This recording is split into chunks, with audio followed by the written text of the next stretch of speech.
Today's video is just a little bit different. There's no cooking in it, but there are a lot of cookers, because today I'm going to give you a tour of all my grills and smokers.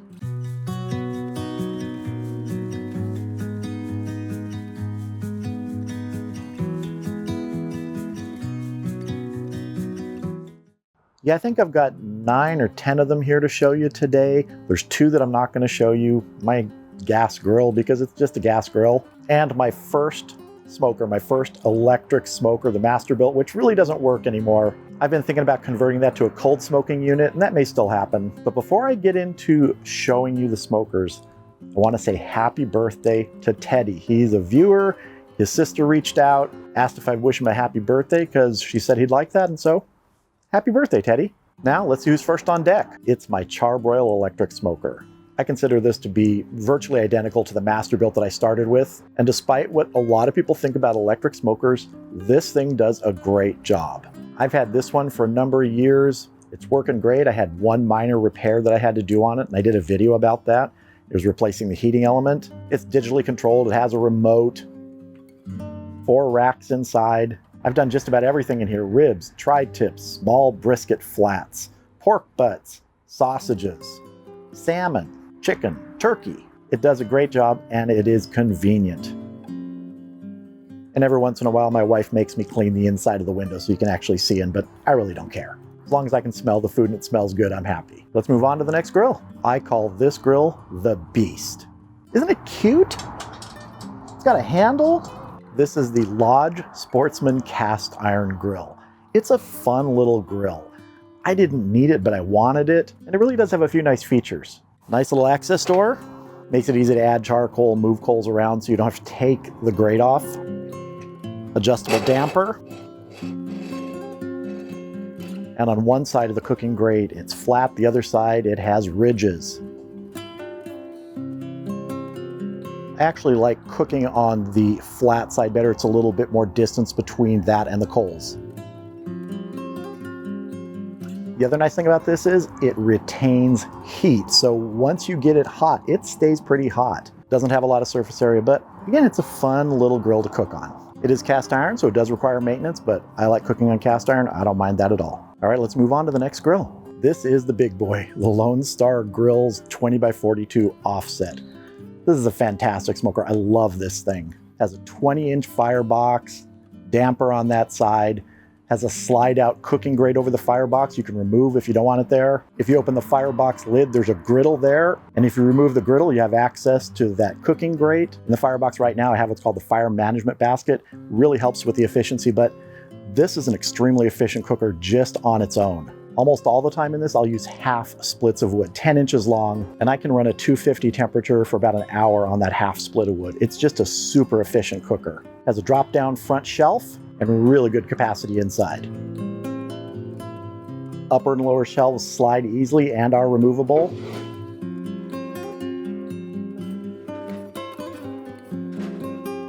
And this smoker can hold water right in the cooking chamber.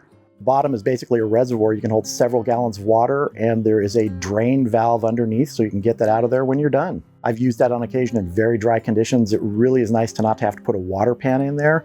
Works really well. All right, big boy's done. Let's move on to the next grill. And here is the workhorse, my copper Weber kettle. Now, I've had Weber kettles my whole life. This one I got about 4 years ago, I think. And it's really been the workhorse on my YouTube channel. It's done everything: brisket, ribs, pork butt, chuck roast, just name it, it's been on here. It's a classic. And I have several different cooking grates, and the one that usually lives on here is the Mallory M1 cast iron grate. It's a terrific grate, and it's cast iron, so it requires maintenance, but I love it. Retains heat. You take the lid off, put the lid back on. This thing's like a heat sink. It really helps you retain heat in here. This one also has those flip-up side wings, so you can access charcoal baskets or anything else you have under there. And so this grate pretty much lives on this kettle. All right, on to the next grill, which is another Weber kettle. Now, this is the Weber Kettle Master Touch. I got this for a few reasons. One is it's about 3 inches taller than my copper kettle, the Weber Kettle Premium. Also, this has what are called P vents, a little bit more adjustable because the shape of the vent slots is a P. versus just a straight oval. Now, the newer versions of the Weber Kettle Premium also have that P-shaped vent, but mine doesn't. Also, this has a built-in lid holder, which is nice. Also, I wanted this because I have another cooking grate that I wanted a place for it to just stay. Let me show you what's inside here. This is the Art of Flame griddle insert for the kettle. It's carbon steel, so it takes maintenance similar to cast iron, has a removable center grate. I also have a riser I can put on there to raise that grate up if I want to. It's great for making smash burgers, grilling vegetables, anything you want. If you don't have a griddle, this is a really nice option, and that's one of the reasons I wanted it. It's one of the reasons I bought it. And it's really nice to not have to take it off every time I want to cook something else on the kettle. And it is really nice to have a place just for the Art of Flame griddle.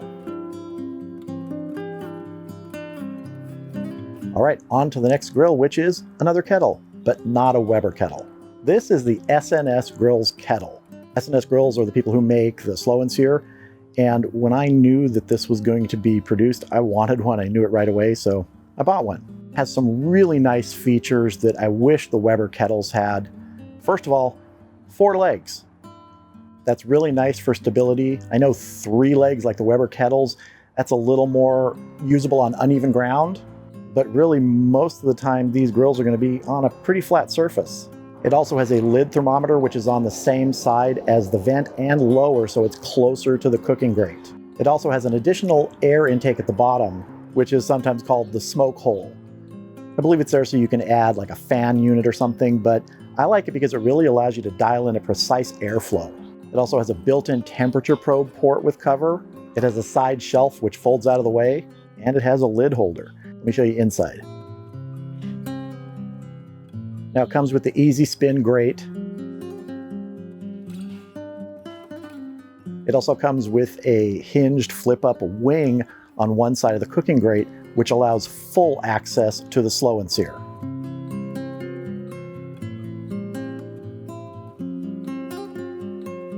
On the Weber kettle, the flip-up wings don't allow full access. They're quite a bit smaller than the Slow and Sear. So now for me, the Slow and Sear pretty much just lives in this grill.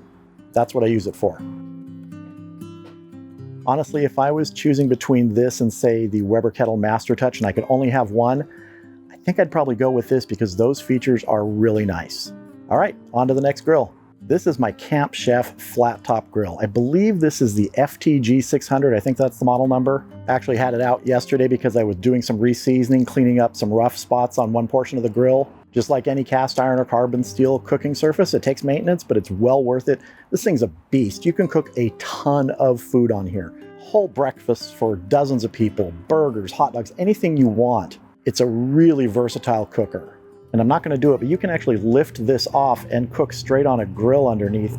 I wouldn't do that. I got it just for the griddle. It has fold-down shelves on each side, but I never fold them down. It has a drip cup, which does a good job of catching all the grease from the drip channel here in the front. Each burner ignites itself. Just have to turn it so it hits that click to ignite the gas. I bought this a year or so ago and I love it. It's just a really good, solid griddle cooker. On to the next grill. This is the Camp Chef Woodwind Wi-Fi 24. It's a pellet grill, and the thing I love about pellet grills are they're basically an outdoor oven. I've baked pies on this, cooked casseroles, and I'm actually going to be doing a series of baking on the pellet grill coming up, and this thing's been great. Now, I had one problem with it when I first got it.